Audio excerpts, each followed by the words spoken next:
పత్రికా మిత్రులకు నమస్కారం. నంద్యాల జిల్లా ఏర్పడి ఏప్రిల్ 2వ తేదీకి 4 సంవత్సరాలు అయినటువంటి కాలం పూర్తి అయింది. అయితే ఇందులో అప్పటి ప్రభుత్వం వైఎస్ఆర్ కాంగ్రెస్ పార్టీ ప్రభుత్వం జగన్మోహన్ రెడ్డి నాయకత్వాన నూతన జిల్లాలని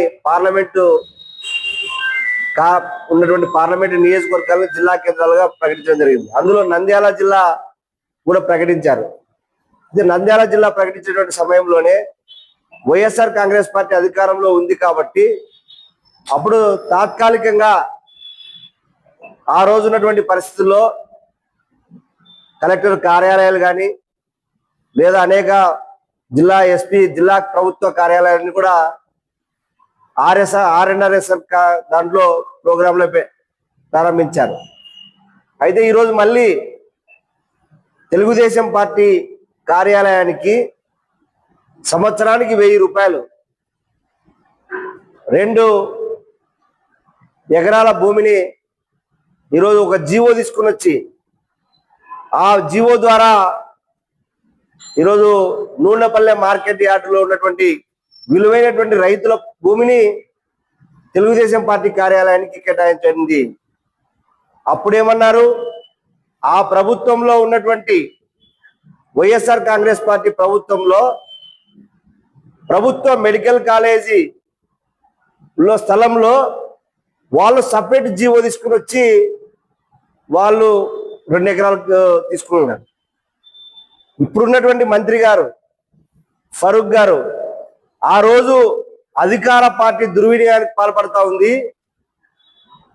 సైంటిస్టులకు క్వార్టర్స్ గా ఉండేటువంటి స్థలాన్ని తీసుకుని వచ్చి ఈరోజు వైఎస్ఆర్ కాంగ్రెస్ పార్టీ కార్యాలయానికి మీరు జీవో తీసుకొచ్చి అక్రమంగా చేసుకున్నారన్నారని ఆ రోజు మీరు ప్రశ్నించారు.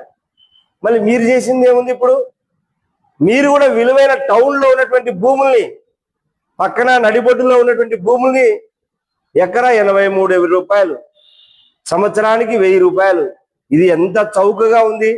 ఈరోజు నంద్యాల పట్టణంలో దీని ఒక ప్రధానమైనటువంటి హాట్ టాపిక్ గా తీసుకుపోతున్నారు. మేము సిపిఐగా తెలియజేస్తా ఉన్నాం, ఏ పార్టీ అధికారంలో ఉంటే ఆ పార్టీ విలువైన భూములు మీ పార్టీ కార్యాలయాల మీద తీసుకోవడం ఇది ఎంతవరకు సబబు? దొంగ అనేటువంటి పరిస్థితి ఉంది. ఆ రోజు వాళ్ళు చేసింది మీరు తప్పన్నారు కదా.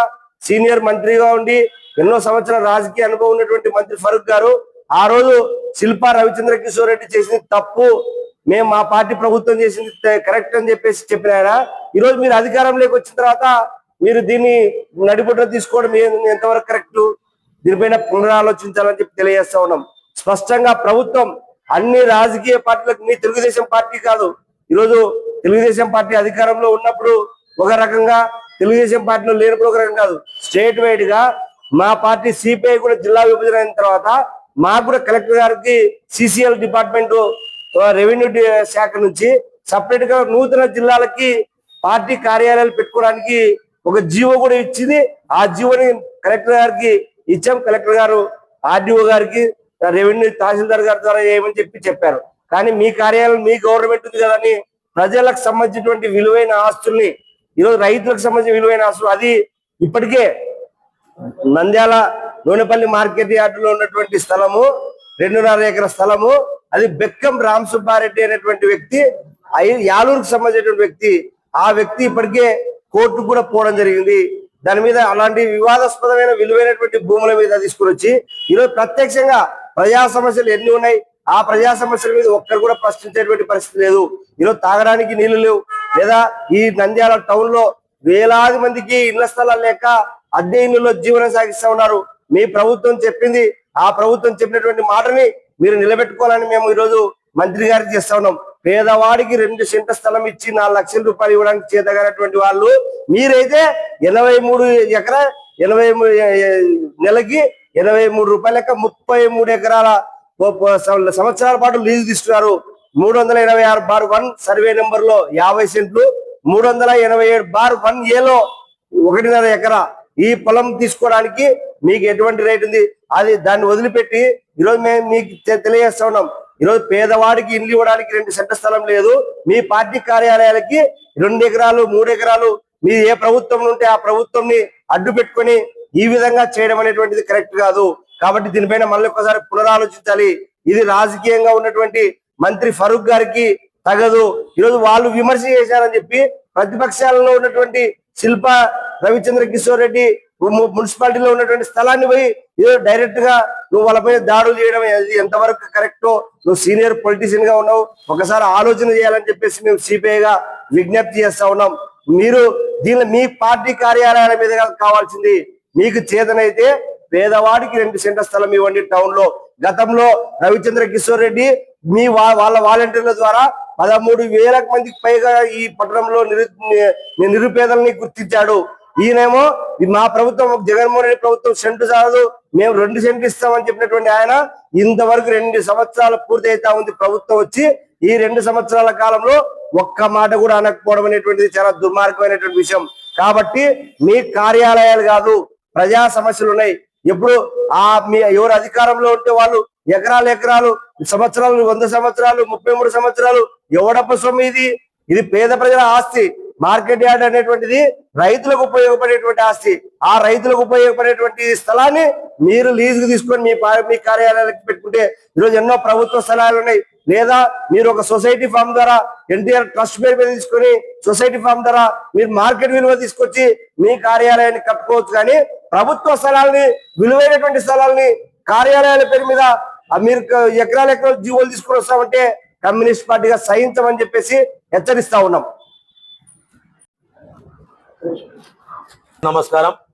ఇవాళ నంద్యాల జిల్లా కేంద్రంలో నడుస్తున్న హాట్ టాపిక్ ఈ ప్రాంతీయ పార్టీలైనా కానీ ఇతర పార్టీలకు ప్రభుత్వ స్థలాలు లీజు తీసుకోవడం అనేది కూడా చాలా దుర్మార్గమైన చర్య. ఇది మేము సిపిఐ పార్టీగా ఖండిస్తున్నాం. ఎందుకంటే గత ప్రభుత్వ అధికారంలో ఉన్నప్పుడు ఆ పార్టీ అధికార పార్టీ నాయకులు ఒక ప్రభుత్వ స్థలాన్ని దోచుకుంటే ఇప్పుడున్న తెలుగుదేశం పార్టీ నాయకులు పబ్లిక్ అయినా ఈ మన ప్రభుత్వ రంగ సంస్థ అయినా కానీ ఈ మార్కెట్ లో దాదాపు లీజుకు సంవత్సరానికి 1000 రూపాయలు లీజుకు తీసుకోవడం అనేది అది ఎంతవరకు సబబని మేము ప్రశ్నిస్తున్నాం. ఇవాళ చూస్తున్నాం నంద్యాల పట్టణంలో దాదాపు వేలాది మంది ఇల్లు లేని నిరుపేదలు ఇల్లో రామచంద్ర అని మొరపెట్టుకుంటా అంటే ఏదో తూతూ మంత్రంలా మంత్రి ఫరూక్ గారు మొన్న ఆ తిట్కో గృహాలు లేని వాళ్ళకు ఇవ్వకుండా ఉన్న వాళ్ళకే వాళ్ళ తలచులకే ఇల్లు తిట్కో గృహాలు ఇవ్వడం అనేది కూడా మీరు గమనించాలా. ఎందుకంటే ఇవాళ చూస్తున్నాం నంద్యాల పట్టణంలో కేవలం సిపిఐ పార్టీ ఆధ్వర్యంలో 4000 అర్జీలు మేము స్వీకరించి ప్రభుత్వ అధికారులకు ఇస్తే ఇంతవరకు కూడా దానిపైన మీరు ఏ విధంగా మీరు చర్య తీసుకున్నారో మాకైతే అర్థం కావలేదు. ఈ నంద్యాల పట్టణంలో దాదాపు 40 సంవత్సరాల నుంచి మేము చూస్తున్నాం. ఈ 40 సంవత్సరాలలో ఎవరు గాని పేద ప్రజలకు సరైన ఇళ్ల స్థలాలు గాని పేద ఇళ్ల గూడు గాని ఇవ్వడంలో వారి అనుచరులు ఇవ్వడమే తప్ప మిగతా పేద ప్రజలకు అందలేదని చెప్పి పక్కా మేము ఆధారాలతో సహా చూపిస్తాం. ఇలాంటివి లేకోకుండా కేవలం ప్రభుత్వ స్థలాలు ఏ అధికార పార్టీ నాయకుడు ఉంటే ఆ పార్టీ నాయకుడు కబ్జా చేస్తాడా? ఇప్పుడే మొన్న చూసాం చాపోల్ ప్రాంతంలో ఒక మైనార్టీ నాయకుడు ఒకరు కబ్జా చేశారు. అదే విధంగా నంద్యాల పట్టణంలో రైతు నగరంలో ఒక కబ్జా చేశారు. అదే విధంగా అన్ని కబ్జాలు చేసినట్టు ఏమాత్రం మీరు పరిశీలించుకోకుండా మీరు దొంగలు ఊర్లు దోచుకున్నట్టుగా మీరు దోచుకుంటున్నారు. ఇది మాత్రం సరైన పద్ధతి కాదు. పేదవాడికి ప్రభుత్వ స్థలాలు ఉన్నాయి. ప్రభుత్వ స్థలాలు పేదవాడికి లీజు ఇచ్చే పద్ధతి ఆలోచించండి. మీ ప్రభుత్వమే చెప్పింది ప్రతి పేదవాడికి 2 స్థలము ఇల్లు కట్టుకోవడానికి 4 లక్షలు ఇస్తా అన్నారు. చెప్పి కూడా 2 సంవత్సరాలు దాటుతుంది. 2 సంవత్సరాలు దాటినా ఇంతవరకు కూడా పేదవాడి వైపు మీరు చూపడం లేదు. కాబట్టి సిపిఐ పార్టీగా ఒకటే హెచ్చరిస్తున్నాం. ఇప్పటికే చెప్పాం మా పార్టీకి కూడా నంద్యాల పట్టణంలో జిల్లా కేంద్రంలో కనీసము జీవో విడుదల చేసి జిల్లా కలెక్టర్కి ఇచ్చి సంవత్సరంలో 2 నెలలు అవుతున్నా కానీ అది పట్టించుకోకుండా తెలుగుదేశం పార్టీ నాయకులు ఒక అర్జీ పెడితే సపరేట్ గా జీవో తెచ్చుకొని ఇవాళ మీరు మార్కెట్ లో స్థలం తీసుకోవడం అనేది దుర్మార్గం. ఇది సైన్సం. సిపిఐ పార్టీగా దీన్ని వ్యతిరేకిస్తున్నాం. మీరు చిత్తశుద్ధి ఉంటే పేదవాడి వైపు చూడండి. పేదవాడి వైపు 2 సెంట్ల స్థలం వాడి కట్టుకోవడానికి ఇంటి స్థలము ఇచ్చే విధంగా చొరవ చూపాలా. లేని పక్షంలో మొన్ననే మంత్రి ఫరూక్ గారి కార్యాలయం ముట్టడించినాం. ఇప్పుడు మరి ఇంకా నంద్యాలలో ఇల్లు లేని నిరుపేదలు వేలాది మంది ఉన్నారు. వాళ్ళందరినీ సమీకరించి ఇంకా పెద్ద ఎత్తున ఆందోళన నిర్వహించేందుకు సిపిఐ పార్టీ నంద్యాల పట్టణ సమితి జిల్లా సంసిద్ధి సంసిద్ధంగా ఉందని చెప్పి మీకు హెచ్చరిస్తున్నాం.